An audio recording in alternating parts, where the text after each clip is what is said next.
Every time Stancy Nesby looks in the rearview mirror, she can't help but wonder if she's about to be pulled over. Everybody needs to put themselves in my shoes and know that this could happen to them. A 30-year-old single mom with 4 kids who holds 2 jobs working as a nurse's assistant, life was hard enough before her problems with police. It's made it really hard for me to smile and be the normal person that I felt like I was at first. It started 4 years ago when Stancy was pulled over for speeding in the Bay Area. She admitted going too fast, but couldn't understand why she was being arrested.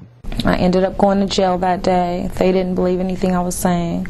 It turned out Stancy had a warrant for her arrest. The police databases showed she'd been busted for cocaine possession here in San Francisco's seedy Tenderloin district back in 1999, but that she never showed up for court appearances. Stancy had to spend 3 days in jail. The problem, she was innocent. Police later confirmed it when her fingerprints didn't match the real suspect who had used Stancy's name. I've had nightmares about this. She says police told her they'd fix the problem, but 2 months later, Stancy was arrested again, this time at her home in Berkeley. Once again, she says when the officers discovered the error, they told her they'd help her clear her name. But 3 months later, Stancy was arrested again in yet another jurisdiction. And it didn't end there. From 2002 to 2004, Stancy was arrested or detained 7 times by 5 police departments.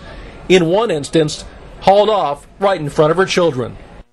The kids were crying, and basically they ended up, throwing me on the ground and sticking their knees in my back. Every time, she says authorities promised to fix the problem, but didn't. Maybe it's because I'm not a rich person that they feel like I'm nobody. But I am somebody and I have feelings, and I don't think that they should ruin people's lives like this. Stancy filed this lawsuit against San Francisco, claiming false imprisonment and emotional distress after failing to remove her arrest warrant from state databases. Her attorney says the case is clear-cut.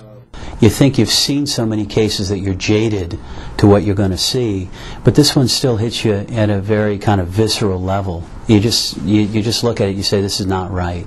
The city says it's not responsible for correcting faulty arrest warrants.